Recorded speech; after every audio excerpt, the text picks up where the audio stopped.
Bonjour tout le monde, j'espère que vous allez bien. On se retrouve aujourd'hui pour une nouvelle vidéo dans laquelle on va parler un petit peu de budget et en particulier de budget alimentaire. Je suis tombée sur un article qui parlait du budget moyen des couples en France et ça disait que globalement les Français dépensaient 385 € par mois en courses. Le budget c'est tellement variable, je pense qu'il y en a qui vont se dire bah oui c'est tout à fait normal, d'autres qui vont se dire mais c'est énorme, d'autres qui vont se dire bah c'est tout petit, nous on dépense beaucoup plus. Certains qui vont se dire moi je dépense ça à moi tout seul, etc. C'est pour ça que la question du budget elle est intéressante parce qu'en fait on a tellement des visions totalement différentes. On a souvent l'impression que tout le monde a à peu près le même rapport à l'argent que nous et c'est pour ça qu'il y a souvent des jugements très faciles qui sont faits sur le budget. Par exemple, moi je fais souvent des vidéos qui parlent de budget, etc. Ou par exemple je vais faire des recettes à petit budget, je vais montrer des retours de courses, etc. Il y en a qui vont me dire mais c'est impossible de manger pour ce budget-là, tu dois être pleine de carences. Ou d'autres qui vont dire non mais moi je mange pour la moitié de ce budget là, vraiment ce que tu appelles petit budget c'est beaucoup pour moi. Donc j'avais envie de me baser un petit peu sur les stats officielles on va dire. 385 € par couple en France, sachant que l'étude date d'il y a 1 ou 2 ans, donc entre temps on a quand même eu une inflation, peut-être que ça a augmenté. Et globalement, j'avais envie de vous parler de la manière dont moi j'organise mon budget course avec mon compagnon, puisque nous on en a pour 200 € par mois si on exclut la catégorie restaurant. Puisque là, le budget qui a été donné pour l'alimentation, ça comptait uniquement les courses alimentaires, ça excluait la catégorie restaurant, sortie, etc. Donc moi généralement j'ai tendance à compter la catégorie restaurant dans mon budget alimentaire, puisque j'ai toujours un budget qui est à peu près équivalent par mois.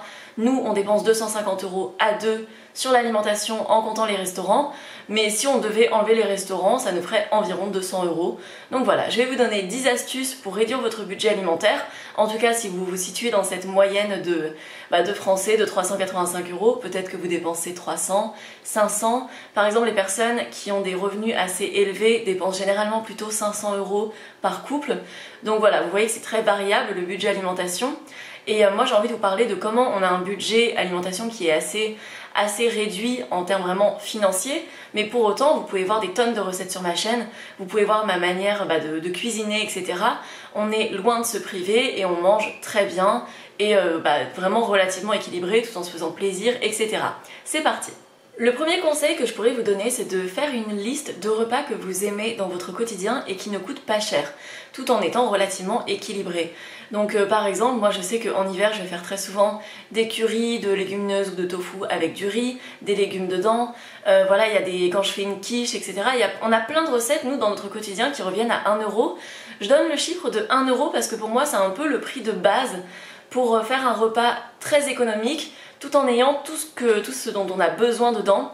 Bien évidemment, ça varie selon les endroits où on habite, etc. Vous pouvez très bien faire 1,20 €, 1,50 €, vous adaptez selon le budget que vous avez. Après, moi, je mets 1 € en moyenne par repas, mais je vais moins dépenser au petit déjeuner, par exemple, qu'au déjeuner ou au dîner.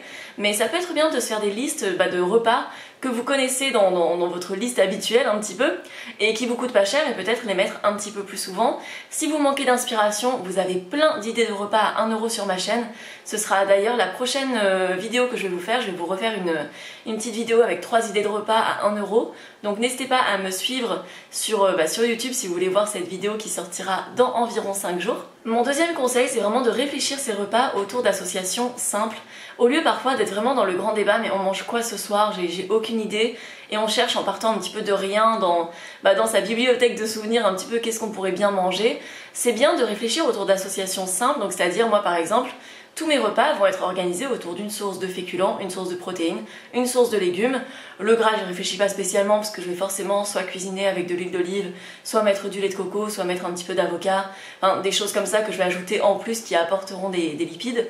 Mais par contre, c'est un peu important de bien penser à avoir une source de légumes dans son alimentation pour avoir des fibres, pour avoir des vitamines, une source de féculents tout simplement pour avoir de l'énergie, donc il y en a qui en mangent plus ou moins. Moi c'est vrai que j'en ai vraiment à chaque repas parce que j'ai besoin d'avoir des féculents pour amener à la fois des calories, des glucides, etc. Et bien sûr une source de protéines, que ce soit des légumineuses, du tofu, etc. Enfin vous mettez ce que vous voulez dedans, mais ça permet d'avoir une assiette équilibrée qui remplit tous nos besoins, parce que quand on a un petit budget, c'est là où il faut se concentrer encore plus pour faire attention, pour bien avoir ses besoins en fer, ses besoins, j'en sais rien, en calcium, etc. Tout ça c'est important de les couvrir. Ça veut pas dire que les gens qui mangent avec un gros budget mangent plus équilibré, parce que parfois ce qui fait exploser le budget, ça va être des choses qui ne sont pas forcément nécessaires à l'organisation d'un repas. Et vraiment pour moi, quand je vous parle de 200 € par mois pour deux, je pense que c'est vraiment avec ce genre de budget qu'on peut faire quelque chose qui est parfaitement équilibré en fait, on ne se prive de rien. J'ai déjà fait des défis sur ma chaîne par exemple à 14 € pour une semaine, et là c'est vrai qu'on est un peu plus dans la restriction, je pouvais manger un peu moins de légumes que ce dont j'avais envie de manger, etc. C'était un peu moins parfait pour moi en termes d'alimentation, mais typiquement passer de 2 € à 3 €, ça paraît comme pas grand chose, mais ça augmente quand même le budget de 50%, et ça joue pas mal et ça permet d'intégrer pas mal de choses en plus. Sachant que je parle de 1 €, mais quand on fait 200 € pour le mois, pour deux, ça nous fait en gros comme si on mangeait pour 1 € par repas, sans compter les restaurants. Et en plus de ça, il va rester 20 € à investir comme on le souhaite dans son alimentation, si on a envie de quelque chose qui coûte un peu plus cher. Et dès qu'on mange au restaurant, etc., forcément il y a des repas qu'on ne prend pas à la maison, donc ça dégage plus de budget aussi. Le troisième conseil, il va pas spécialement plaire à tout le monde, après c'est juste une vidéo de conseils, on prend ou on laisse, c'est comme on veut. Mais généralement, ce qui pèse énormément dans le budget, ça va être tout ce qui est viande, poisson, fromage, etc. Et c'est vrai que c'est quelque chose que j'ai remarqué assez facilement en devenant végane il y a 6 ans, mais ça m'a bien aidé à garder un petit budget, de retirer cette catégorie d'aliments. Et quand j'étais étudiante, je parlais pas mal de budget avec mes amis, etc., ou même les gens que je connaissais un petit peu, et on avait vraiment des budgets très différents. Ça veut dire qu'il y avait des étudiants qui mangeaient vraiment avec des budgets minuscules parce qu'ils devaient essayer de ne pas s'endetter, donc ils avaient vraiment des budgets vraiment très petits, du type 60 € par mois pour manger, ce qui est vraiment petit, ça nous ramène à 2 € par jour, et là on le sent vraiment passer.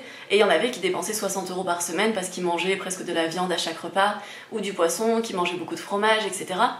Et c'est vrai que jouer sur ces postes-là, ça peut permettre de réduire. Donc moi je suis devenue végane pour des raisons qui n'ont rien à voir avec le budget, mais en tout cas c'est vrai que ça joue pas mal aussi sur ce point-là. Et généralement quand on cherche vraiment des recettes petit budget, moi je fais mes vidéos où je donne des semaines à petit budget, mais des fois je regarde les vidéos des autres, de personnes qui sont pas spécialement véganes non plus. Et quand je regarde leurs vidéos, souvent le premier truc qu'ils coupent c'est la viande, le poisson, le fromage, et ils vont se rabattre sur tout ce qui est végétal parce que ça coûte beaucoup moins cher. Donc il y a des choses qui coûtent cher en végétal, hein, si vous voulez vous nourrir de camembert, de cajou ou de simili-carné, de Beyond Meat, etc. ça va vous coûter un petit peu plus cher. Moi c'est vraiment quelque chose que je considère comme des extras, mais par contre les bases de l'alimentation végétale sont très très économiques. Le quatrième point, c'est vraiment de voir l'eau comme la boisson de base et le reste en extra.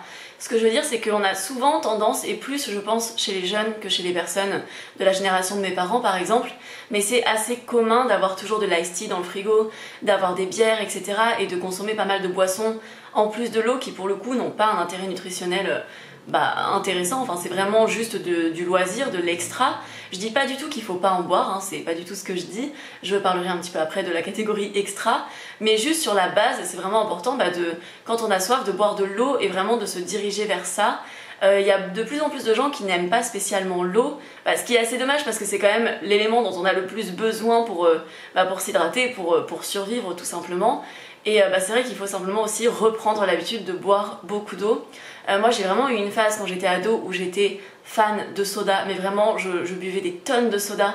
Et du coup je délaissais un peu l'eau parce que dès que j'avais soif, c'était beaucoup plus simple de me diriger vers une canette de coca qui en plus d'être fraîche et d'hydrater on va dire plus ou moins, en tout cas ça comble la soif sur le coup, ça t'apporte du sucre, ça t'apporte des trucs où tu te dis waouh c'est génial, mais en fait ça coûte quand même pas mal d'argent. Le truc qui m'a fait arrêter le coca, c'est quand je suis devenue étudiante que j'avais un petit budget et que du coup concrètement je ne pouvais pas me permettre d'acheter du coca parce que je devais rabattre mon budget vers les choses plus utiles. Mais c'est vrai que dès qu'on a un peu plus de budget, ça peut être tentant d'avoir toujours des bières, toujours des sodas, etc. ou du vin, mais c'est vrai que je pense qu'on a un petit peu moins le réflexe d'acheter des bouteilles de vin que les générations de nos parents. Après c'est totalement personnel, ça dépend de chacun.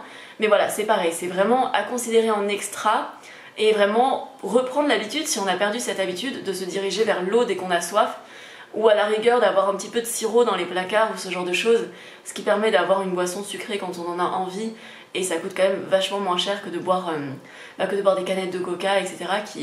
qui représentent quand même un budget assez élevé, parce que si par exemple on compte 1 € par repas sur la journée, si on prend une canette de coca achetée dans un pack dans un supermarché classique, donc pas dans une petite supérette, ça revient à peu près à 50 centimes la canette, finalement ça prend pas mal de budget quand même. Mon cinquième conseil, que vous soyez végétarien, végétalien, pas vegan du tout, c'est d'intégrer des légumineuses quand même dans votre alimentation, de les découvrir. Déjà en termes d'écologie, c'est quand même un super aliment parce que ça consomme très peu de ressources et ça amène énormément de nutriments. C'est vraiment un truc qu'on devrait tous un petit peu intégrer dans les bases de notre alimentation. Si vous n'avez pas l'habitude d'en consommer, il faut peut-être les mettre petit à petit pour habituer votre corps à en consommer. Parce que ça a pas mal de fibres, donc c'est pour ça que des fois il y a les gens qui ont donné cette réputation aux légumineuses de pas être faciles à digérer.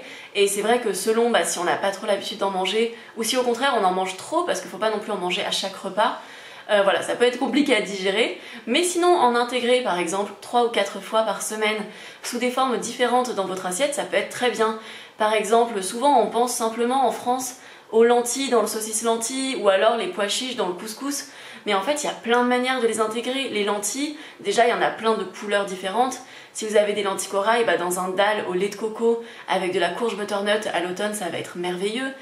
Si vous voulez faire pour l'été, moi j'aime bien faire des terrines de lentilles pour faire des sandwichs avec, c'est très très bon. Lentilles, champignons, ça va super bien ensemble. Vous pouvez les faire au lait de coco, vous pouvez les faire en ragoût, en mijoté. Voilà, on peut les intégrer sous plein de formes, mais vous pouvez les transformer aussi, en faire des boulettes, en faire des petits steaks, des saucisses, etc. Et je parle des légumineuses, mais il y a une légumineuse dont souvent on oublie un petit peu que c'est une légumineuse. Le soja est une légumineuse qui est vraiment incroyable en termes de nutriments. Le soja contient énormément de protéines, énormément de fer. Et si vous consommez du tofu par exemple, généralement ça contient beaucoup de calcium. Donc on a souvent cette image un peu du tofu qu'on achète en supermarché parce qu'un jour on a voulu tester, on a pris le premier qu'on a trouvé, l'emballage est blanc et bleu si vous voyez duquel je parle, et il est vraiment pas bon. Genre vraiment c'est ça, même moi j'avais goûté ça au tout début quand je voulais goûter le tofu, je m'étais dit ça va pas être possible. Aujourd'hui le tofu c'est un de mes aliments préférés, tout simplement parce que je me suis dirigée vers le tofu de magasin asiatique, le tofu traditionnel, qui est tellement bon et tellement peu cher. Donc le prix est assez variable, moi je trouve entre 1,40€ et 2,40€ selon la taille du magasin dans lequel je vais. Si c'est vraiment une petite supérette asiatique, vous aurez souvent les trucs à prix un petit peu plus élevé. Si vous allez dans des gros Paris Store ou ce genre de choses, vous le trouvez pour pas trop cher. Et c'est vraiment une super source de protéines, hyper économique, et vous pouvez le cuisiner de mille et une manières. Enfin moi je le fais en tofu brouillé, je le fais en petits cubes, je le fais en lardons, je vais le faire en tranches, je vais l'intégrer dans des préparations, enfin c'est tellement versatile. Moi j'adore le tofu, j'aime le cuisiner avec plein d'épices. C'est vraiment un truc, honnêtement, je pourrais en manger à chaque repas, mais il y a tellement d'autres choses bonnes à manger que j'aime bien varier, mais j'aurais aucun problème à manger du tofu midi et soir. C'est ce que je fais de temps en temps, mais pas tout le temps. Et voilà, c'est trop bon. D'ailleurs, je l'intègre souvent dans mes vidéos à petit budget, donc par exemple mes vidéos avec des idées de repas à 1€, ou alors dans mes défis, etc. Très souvent, vous avez le tofu de magasin asiatique qui intervient dans la vidéo, parce que c'est simplement une base pour moi pour vraiment cuisiner pour pas cher du tout. Il me semble que les 100 g de tofu reviennent à peu près à 30 centimes et vous amènent environ 13 g de protéines, donc c'est vraiment super intéressant. J'avais fait une vidéo aussi pour apprendre à cuisiner le tofu fumé, donc par exemple celui qu'on trouve en magasin bio. C'est pareil, je vous recommande pas le tofu fumé de supermarché classique, mais celui de magasin bio est très bon. Moi j'en prends un qui est à l'amande et au sésame de la marque Typhoon, qui est vraiment très très bon. C'est un petit peu plus cher, enfin c'est même pas mal plus cher que le tofu traditionnel, mais je vais l'intégrer dans des plus petites portions et dans différentes recettes. Par exemple, je vais prendre un quart du bloc, le bloc coûte environ 2,50€, un quart du bloc représentera une portion, et je vais le couper en petits lardons, le faire griller, l'intégrer dans une quiche. Je vous invite à aller voir ma vidéo sur comment cuisiner le tofu fumé avec 3 recettes. Et sinon vous avez des tonnes d'autres tofu, des tofu à la japonaise, des tofu à la mangue, du tofu soyeux, vous avez du tempeh, c'est aussi c'est sur la même base que le tofu puisque c'est du soja, mais qui n'est pas mixé, il va simplement être fermenté avec une sorte de champignon et ça va donner quelque chose de très bon aussi, donc n'hésitez pas à découvrir tout ça. Mon 6e conseil, ça va être de fixer une fréquence pour faire vos courses et s'y tenir. On a vraiment tous des habitudes différentes en termes de consommation. Par exemple, mon copain et moi, on va faire les courses dans un supermarché qui est une moyenne surface, puisqu'on n'a pas de grande surface à proximité. On fait nos courses là-bas une fois par semaine. Et après, on va compléter avec une fois tous les mois et demi où on va aller en magasin asiatique prendre des tofu blancs. Et voilà, c'est généralement comme ça qu'on s'organise. Mais il y en a par exemple qui vont vouloir aller une seule fois par mois en supermarché prendre des basiques. et compléter chaque semaine en allant chez le producteur pour acheter des légumes. Il y en a qui vont plutôt opter pour les paniers de récup, ça c'est une super bonne idée d'ailleurs. N'hésitez pas à prendre des paniers de récup, Too Good To Go ou Phoenix, etc. à 5 €, 4 €, vous avez plein de légumes abîmés dedans. Ça c'est vraiment quelque chose quand on a un petit peu plus de temps mais qu'on veut vraiment réduire son budget, c'est une super astuce, ça peut vraiment vous permettre de diminuer drastiquement votre budget et de dépenser beaucoup moins que les 200 € par mois pour deux. Parce que des fois vous récupérez vraiment pour 15 ou 20 € de légumes pour 4 €, donc certes ils sont abîmés et on n'a pas forcément le choix, donc des fois il y a des trucs qu'on n'aime pas, on est obligé d'apprendre à les cacher dans une sauce ou pour pas forcément, parce que par exemple je sais pas, le céleri c'est pas mon aliment préféré, des fois j'en ai dans des paniers de récup, je vais essayer de faire un bouillon avec, je vais essayer de l'utiliser autrement. Mais voilà, selon comment vous faites vos courses, vous pouvez vous fixer à une fréquence et vous y tenir, ou sinon si par exemple vous êtes un peu en mode freestyle mais que vous voulez gérer votre budget quand même, je vous conseille d'être sur environ une semaine et de décaler parfois votre jour de course de 1 ou 2 jours. Ça c'est une astuce qui peut vraiment vous faire économiser parce que souvent si on a fait par exemple 40 € de course et que ça nous tient une semaine, il y a de fortes chances que ça puisse nous tenir 1 ou 2 jours de plus en adaptant avec ce qu'on a dans nos placards et souvent faire appel à nos placards, à ce qu'il reste chez nous ou quand on essaie de s'organiser avec un petit budget, c'est ce qui fait le plus appel à notre créativité. Concrètement, les semaines où je fais un défi, quel que soit le défi, parce que je peux faire un défi sans gluten, un défi sans soja, un défi sans argent, enfin avec pas beaucoup d'argent, et c'est les semaines où je mange super bien parce que du coup je réfléchis à mes repas et vraiment en réfléchissant aux associations qu'on peut faire, je me retrouve avec des super repas. On dirait pas du tout que ce sont des repas pas chers ou des repas sans tel ou tel ingrédient. Et je pense que c'est vraiment bien de faire appel à sa créativité comme ça peut être vraiment intéressant. Mon 7e conseil, ça va être de ne pas multiplier les extras sans en avoir conscience. Ce que j'appelle les extras, c'est tout ce qui n'est pas vraiment nécessaire à l'organisation du repas, des petits luxes, des trucs qu'on a envie de manger en plus. Et en fait un peu de se définir ce que nous on voit comme extra et combien on en veut par semaine. Nous par exemple, c'est pas quelque chose qu'on a tellement défini mais ça s'est fait assez naturellement. On va prendre 1 à 2 extras par personne par semaine.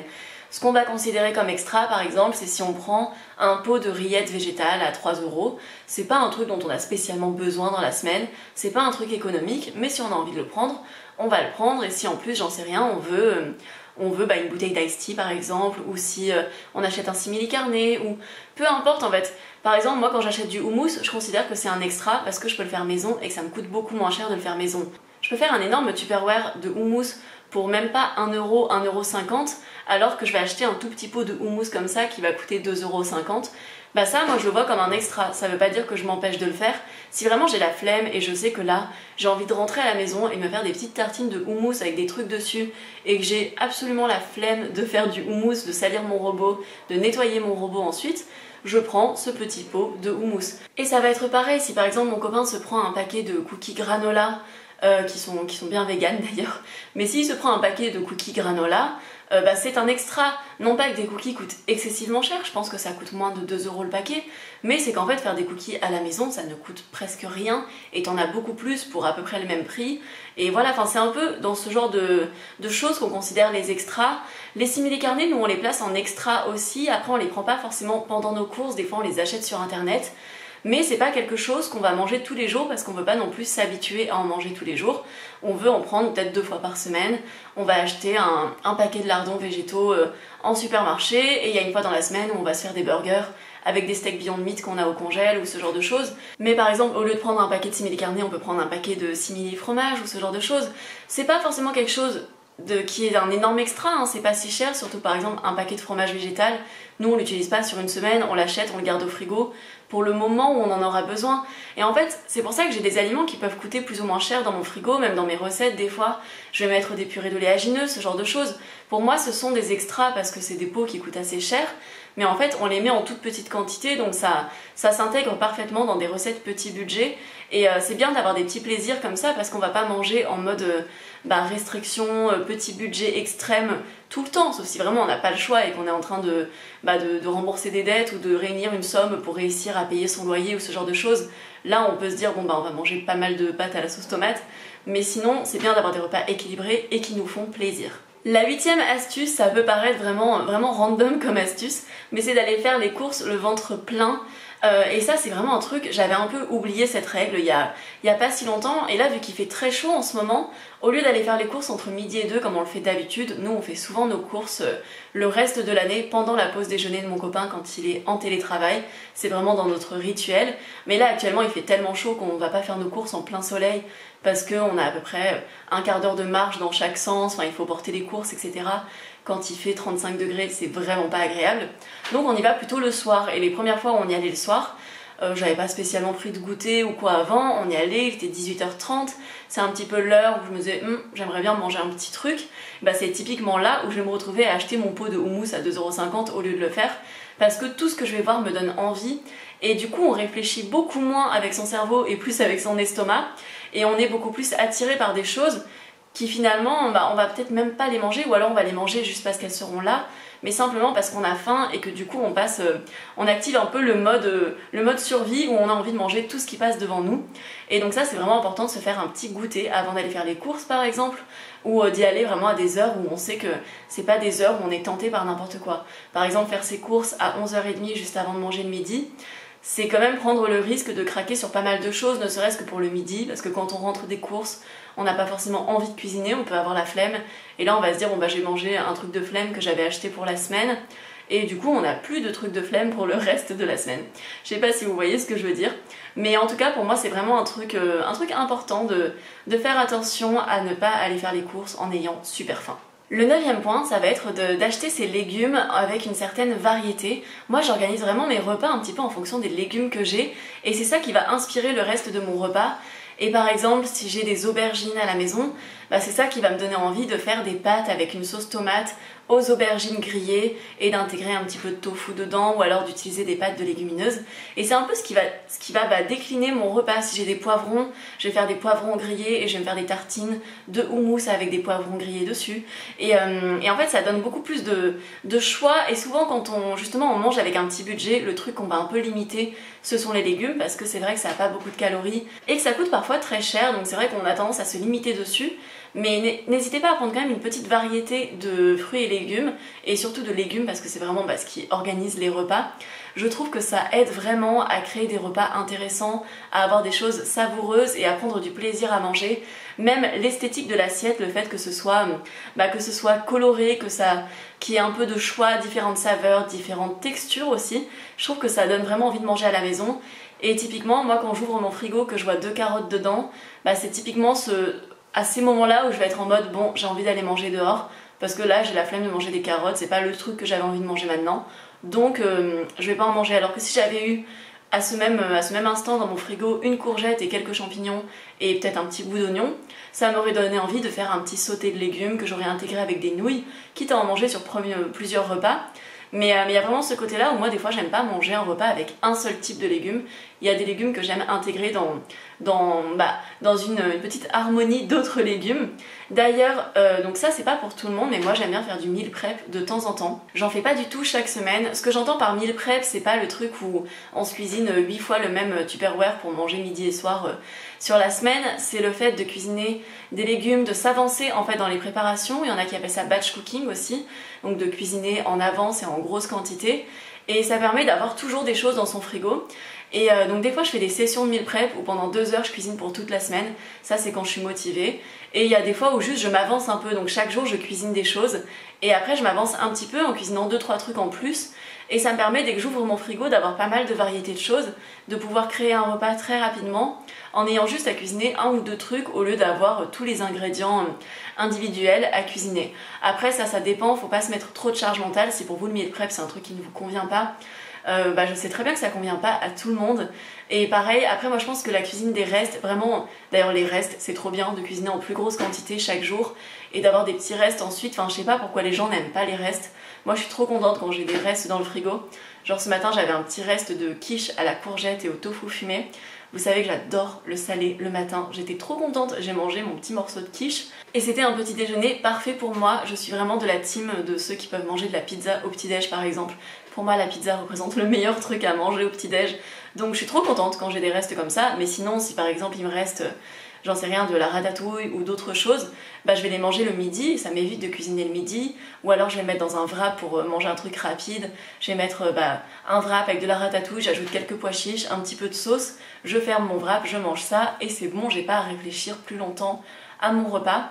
Moi j'aime bien me simplifier la vie, j'aime bien de temps en temps m'organiser un peu en avance pour qu'ensuite ce soit tellement plus simple. Mon 10e conseil, ça va être d'acheter vos fruits et légumes en plus ou moins grande quantité selon le prix auquel ils sont actuellement. C'est vraiment fluctuant le prix des légumes, je sais pas si vous avez remarqué, donc ça dépend des endroits aussi, mais moi par exemple dans mon supermarché, il y a souvent un légume en promo parmi les légumes d'été en ce moment.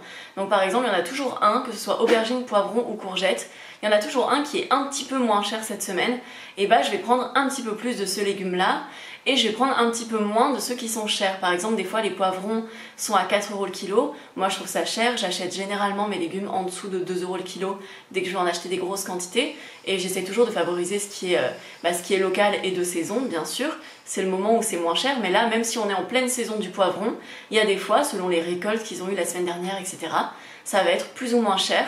Et donc par exemple, je vais quand même prendre du poivron parce que j'ai envie d'en manger, mais je vais en acheter moins. Par exemple, je vais acheter 2 poivrons, alors que s'ils étaient à 1,80 € le kilo, bah, j'en aurais pris plutôt 4 ou 5. Pareil pour les aubergines. Pour les fruits, je fais pareil, je vais regarder un petit peu comment j'organise ma semaine pour les fruits, les choses que j'ai envie de manger. Si par exemple, là je vais prendre l'exemple de cette semaine, j'avais vachement envie de manger du raisin, mais il était super cher parce qu'il y a enfin du raisin local qui arrive, donc c'est le moment où ça me donne envie, mais il est un petit peu cher parce qu'on est vraiment au tout début de la saison, parce que le raisin c'est plutôt septembre, octobre, etc. Là il y en a un petit peu, mais il est cher. J'ai acheté une petite grappe, comme ça me donne l'occasion d'en manger, je suis contente de remanger du raisin, mais pour autant j'achète pas de plusieurs grosses grappes où je vais en avoir pour 6 € de raisin, parce que ça ferait un trop gros budget par rapport à ce que j'avais prévu de dépenser. Et je pense que c'est bien d'intégrer comme ça par petites touches. Pareil si vous faites une poêlée de légumes, si vos courgettes sont chères cette semaine ou ce jour-là, vous en achetez un petit peu moins mais vous en mettez un petit peu quand même. Et je pense que c'est vraiment, ça rejoint un petit peu le conseil d'avant, donc d'avoir une grande variété de légumes, mais aussi de ne pas se priver de l'aliment, on en mange quand même, mais en plus petite quantité. Et souvent on s'en rend pas forcément compte, dans une ratatouille on n'est pas forcément en train d'observer quel est le légume qui a en plus grosse quantité, on mange et c'est bon et on est content de retrouver un petit peu tous les goûts. Et je pense qu'on peut vraiment faire ça dans plein de repas. Et c'est une astuce qui m'a pas mal permis de réduire mon budget. C'est pareil, moi cet hiver j'ai trouvé à aucun moment dans mon supermarché j'ai trouvé des kiwis à des prix accessibles. J'en ai acheté quand même, mais pas beaucoup. Alors que l'année dernière j'avais des kiwis vraiment à petit prix, donc ça me permettait d'acheter plein de kiwis et c'était un petit peu le fruit que je mangeais tous les matins. Et là, vu que c'était plus cher, j'ai acheté 1 ou 2 kiwis pour la semaine et mon copain et moi on en mangeait un chacun. Une fois dans la semaine dès qu'on en avait envie. Si vraiment on avait eu une énorme envie de kiwi, on aurait acheté plein de kiwis, je dis pas qu'il faut se restreindre. Mais s'il y a des choses qui nous dérangent pas et qu'on peut intégrer par petites touches sans que ce soit dérangeant, sans qu'on se sente privé, je trouve que c'est bien de le faire et ça permet de bien gérer son budget. C'est pareil, j'achète majoritairement des trucs qui sont locaux et de saison, mais parfois j'ai envie d'une mangue ou j'ai envie d'un ananas, et dès qu'ils sont à petit prix, j'en profite, j'en prends, et ça me permet d'en manger. Après je vais pas baser tous mes fruits de la semaine sur de l'ananas ou des fruits exotiques, mais c'est cool à intégrer par petites touches, on n'a pas besoin d'être à 100% parfait en termes de local, etc. Ça peut être bien d'intégrer quelques fruits exotiques par petites touches, mais voilà, je vais pas manger 3 mangues dès le matin, parce que ce serait quand même vachement... ça ferait beaucoup trop de fruits qui viennent de loin pour ma semaine, mais une petite touche de temps en temps, c'est très bien. Et donc c'est tout pour cette vidéo, j'espère que ça pourra vous aider à réduire votre budget alimentaire si c'est quelque chose qui vous intéresse bien sûr. Si vous avez les moyens et que c'est ok pour vous de dépenser autant que vous dépensez actuellement, c'est votre choix, il n'y a rien de mal là-dedans, vraiment c'est pas pour inciter tout le monde à réduire son budget, c'est pour ceux qui en ont besoin ou qui cherchent des conseils, parce que ça peut être un budget sur lequel on peut un petit peu raboter parfois, voire parfois beaucoup.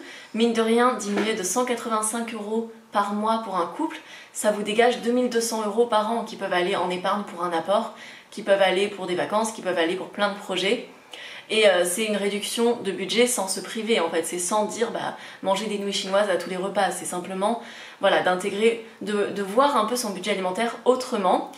N'hésitez pas à me suivre sur Instagram aussi, en fait je vous partage souvent là-bas mes retours de courses en ligne. Dès que je commande sur Koro, sur Casidomi, sur diverses boutiques en ligne. Je vous le partage sur Instagram. Et mes courses en supermarché, je vous les partage une fois par mois sur YouTube. Je le fais pas chaque semaine parce que ça aurait pas forcément d'intérêt et que ce serait un peu répétitif. Mais tous les mois, je trouve que c'est bien parce que ça montre un peu les nouveaux produits que je prends en ce moment. S'il y a des variations, enfin je peux vous parler des recettes du moment. Moi des fois je vais avoir des mini obsessions sur des recettes et je vais manger ça limite 3 fois par semaine pendant 3-4 semaines. Et comme ça je vous en parle dans ces vidéos là et je vous montre les ingrédients de saison que j'ai envie d'intégrer, etc. Donc n'hésitez pas à me suivre sur YouTube. Vous pouvez me rejoindre sur Instagram, c'est Mûre et Noisette également, ça me ferait très plaisir de vous retrouver là-bas.